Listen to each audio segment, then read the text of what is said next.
Gusto mo bang malinaw pa rin ang paningin mo kahit senior citizen ka na? Panoorin mo to hanggang sa huli. Hi mga idol, ako si Doc Doms, a board-certified ophthalmologist and a retina specialist. At pag-usapan natin yan. Pero disclaimer lang, ang video nito ay for educational purposes only at hindi kapalit ng consultation mo sa ophthalmologist. Tara, let's discuss. Ang isa sa mga madalas nating ayaw natin mawala pag tayo ay tumanda ay ang ating paningin. At tama naman, dahil napakahirap ng buhay kapag hindi mo na makita ng malinaw yung cellphone mo, yung muka ng mahal mo sa buhay, o hindi mo na magawa yung mga gusto mong gawin tulad ng pagmamaneho. Pero ang magandang balita ay hindi lahat ng pagkawala ng paningin ay hindi maiiwasan. Maraming bagay ang maaari nating gawin ngayon pa lang para mapanatili natin na healthy at malinaw ang ating mga paningin. Unang-una dyan ay syempre healthy lifestyle tulad ng pagkontrol ng blood sugar level. Kung may sakit na paulit-ulit kong binabanggit sa channel na ito ay yun ang diabetes. Bakit? Dahil isa sa mga pinakamalalang sakit sa mata na pwedeng mag-cause ng paglabo ng paningin ay ang mataas na sugar level sa katawan. Kapag masyado kasing mataas ang sugar level sa katawan ng mahabang panahon, ay pwede itong mag-cause ng pagkasira ng mga blood vessels sa retina. Ito yung tinatawag na diabetic retinopathy. Ang nakakatakot dito ay wala itong sintomas sa simula. At kapag nagkaroon na ng simptomas tulad ng paglabo ng paningin, ay pwedeng ito ay nasa late stage na. Kaya kung diabetic ka, ay tandaan mo ito, hindi sapat ang pag-inom mo ng mga maintenance medications mo. Kailangan ay nakokontrol ang blood sugar level at importante na namomonitor ang iyong mga mata ng iyong ophthalmologist. Dahil may mga pag-aaral na kapag nakontrol mo ang blood sugar level, ang blood pressure at ang cholesterol, ay mas maliit ang tsansa na magkaroon ng progression or paglala ng diabetic retinopathy sa mata. Pangalawang dapat nating kontrolin ay ang blood pressure. Marami rin kasi ang hindi nakakaalam na ang mataas na blood pressure ay pwede rin makaapekto sa ating mga mata. Tulad ng sa diabetes, ang mataas na blood pressure ay pwede rin makasira ng mga blood vessels ng retina na pwedeng mag-lead sa paglabo ng paningin. Kaya kung gusto mong malinaw pa rin ang iyong paningin kahit na matanda ka na, ay dapat nakokontrol yung mga ganitong systemic problems tulad ng high blood at diabetes. Sa ganitong paraan ay hindi lamang mga mata natin ang naaalagaan natin, kundi pati na rin ang iyong pangkalahatang kalusugan tulad ng puso at mga ugat. Pangatlo ay huwag kang manigarilyo. Kung may bisyo na gusto ko talagang unahin na iwasan nyo, ito ay ang paninigarilyo. Ang paninigarilyo kasi ay konektado sa pagkakaroon ng mga iba't ibang sakit sa mata tulad ng maagang katarata, macular degeneration, at ibang mga sakit sa ugat ng mata na pwedeng mag-lead sa permanenteng pagkabulag. Alam naman natin na walang magandang naidudulot ang sigarilyo sa ating mga katawan, lalo na sa ating baga at puso. Pero hindi nila alam na masama din ito para sa ating mga mata. Alam kong mahirap itigil, lalo na kung ito'y nakasanayan mo na. Pero mas mahirap ang hindi makakita sa huli. Pang-apat na dapat mong gawin ay kumain ka ng masusustansyang pagkain. Lagi na lang natin to naririnig na kailangan masustansya ang ating mga kinakain.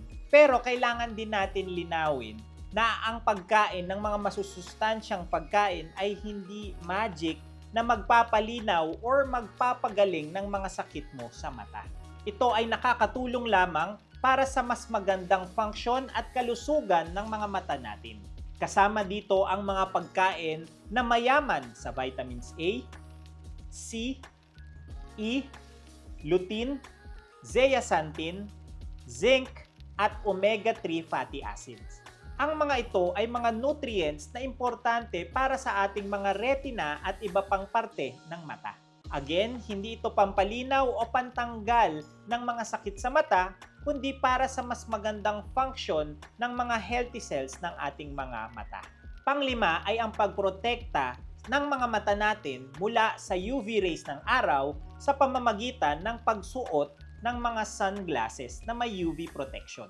Pag lumalabas tayo sa init ng araw, madalas ang pinoprotektahan lang natin or nilalagyan ng sunscreen ay ang ating mga balat. Pero paano naman yung epekto ng UV rays sa ating mga mata? Ang sobrang exposure ng ating mga mata sa UV rays ng araw ay pwedeng mag-cause ng katarata at iba pang problema sa mata tulad ng pugita or pterygium. Kaya kung lalabas ka ng iyong bahay sa tirik na araw, ay importante na proteksyonan nito sa pamamagitan ng pagsuot ng mga salamin na may UV protection. Hindi basta-bastang may tint lamang, kundi yung dapat na poprotektahan ka talaga mula sa UV rays ng araw. Pang-anim ay dapat regular kang nache-check ng iyong ophthalmologist. Ito marahil ang isa sa mga pinaka-importanting parte ng video na ito. Marami kasing sakit sa mata na tahimik lamang sa simula at kapag nagkaroon na ng simptomas ay delikado at nakakabulag na pala. Kaya hindi ibig sabihin na porket malinaw ang paningin mo ay okay lang ang mata mo. Isa kasi ito sa mga excuses ng patients kung bakit hindi sila nagpapa-check up ng mata. Pero hindi nila alam na marami ang pwede naming makita sa loob ng mata kahit wala pang simptomas. Kaya napakahalaga ng regular eye examination para nakikita na ang problema bago pa ito lumala at wala nang magawa. Pang-pito, protektahan dapat natin ang ating mga mata mula sa injury or pagtama dito. Hindi lang sa UV rays ng araw dapat natin protektahan ang ating mga mata, kundi sa mga bagay na pwedeng tumama dito. Kung prone ka matamaan sa mata sa iyong trabaho or sa sports, ay dapat meron kang protective eyewear palagi. Ito ay para maiwasan na magkaroon ng pagtama sa mata na pwedeng mag-cause ng damage dito at paglabo ng paningin. Minsan kasi ang pinakamatinding kalaban ng mata ay hindi sakit dito, kundi aksidente. Lalo na yung mga gumagamit ng grinder, sa construction, welding, at iba pa ay kailangan may suot kayong protective eyewear. Dahil may mga pasyente na permanente nang naapektuhan ang kanilang mga paningin dahil sa aksidente na sana ay naiwasan. Pang-walo, kasama rin ito sa lifestyle change, ang pag-eehersisyo. Dahil may mga pag-aaral na nagsasabi na ang regular physical activity ay nakakatulong sa overall circulation ng katawan. At tandaan natin na ang mga parte ng mata ay nangangailangan ng magandang blood circulation para ito ay maging malusog. Hindi mo naman kailangan maging marathon runner o kaya atleta dahil ang simpleng paglalakad araw-araw ng kahit at least 30 minutes ay nakakatulong na ng malaki. Kaya sabi nga nila ay galaw-galaw din dahil pwedeng ma-stroke ang mata. Pang-siyam ay matulog ng maayos.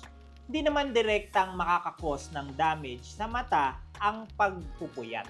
Pero pwede itong mag-cause ng mabilis na pagkapagod nito, mabilis na pagtuyo nito, na pwedeng mag-cause ng mga iba't ibang discomfort dito tulad ng paghahapde, pagluluha, pagkairita at iba pa. Kaya siguraduhin na nakakatulog ng mahimbing ng sapat na oras para maprotektahan din ang ating mga mata. At pang-sampu ay huwag basta-basta maniwala sa mga produkto na binebenta online na pampalinaw daw at pampagaling ng mga iba't ibang sakit sa mata. Ang karamihan kasi dito ay hindi mapagkakatiwalaan at hindi natin alam kung may masamang epekto na pwedeng maidulot sa ating mga mata. At kung ito ay nangangako na makapagpapagaling ng iba't ibang sakit sa mata, ay magdalawang isip na po kayo. Kahit na mukhang ine-endorso ito ng mga doktor or mga sikat na celebrities. Siguraduhin na bago kayo magpatak or mag-take ng mga gamot na para sa inyong mga mata, ay dapat binigay ito ng inyong mga ophthalmologist. Hindi binigay ni kapitbahay, ng kakilala, at lalo na ng online. Kaya dapat ay maging mapanuri tayo sa mga nilalagay natin sa ating mga mata. Ang malinaw na paningin habang tumatanda ay hindi lang dahil sa swerte. Malaki ang epekto ng ating lifestyle, kalusugan, at mga ginagawa natin araw-araw. Hindi natin mapipigilan ang pagtanda, pero pwede natin mabawasan yung panganib na pwedeng mangyari sa ating mga paningin. Kung aalagaan natin ang ating mga katawan sa pamamagitan ng pagkontrol ng mga sakit sa katawan tulad ng diabetes, high blood at cholesterol, iiwas sa paninigarilyo, kakain ng tama, pag-eehersisyo, at napaka-importanting regular check-up, ay mas malaki ang tsansa na mapanatili nating malinaw ang ating mga mata hanggang tayo ay tumanda. Actually, may mga pasyente pa rin akong nakikita na 80 years old na ay malinaw pa rin ang kanilang mga paningin. Kahit hindi pa sila nagpapa-opera sa mata. Dahil sa huli, hindi lang naman malinaw na paningin ang pinag-uusapan natin. Dahil ang pinag-uusapan natin dito ay yung kakayahang makita pa natin yung mga anak, apo, at iba pa nating mahal sa buhay kahit tayo ay tumanda na. And that's it for today's video. Sana ay may natutunan kayo at mas naintindihan nyo kung paano natin mas mapoprotektahan ang ating mga paningin. Kung may questions kayo ay mag-comment down kayo below, baka masagot na natin ito sa mga susunod nating videos. Don't forget to like, follow, and subscribe for more medical and eye contents. Again, this is Doc Doms, your idol. See you on our next video at ingatan natin ang ating mga paningin.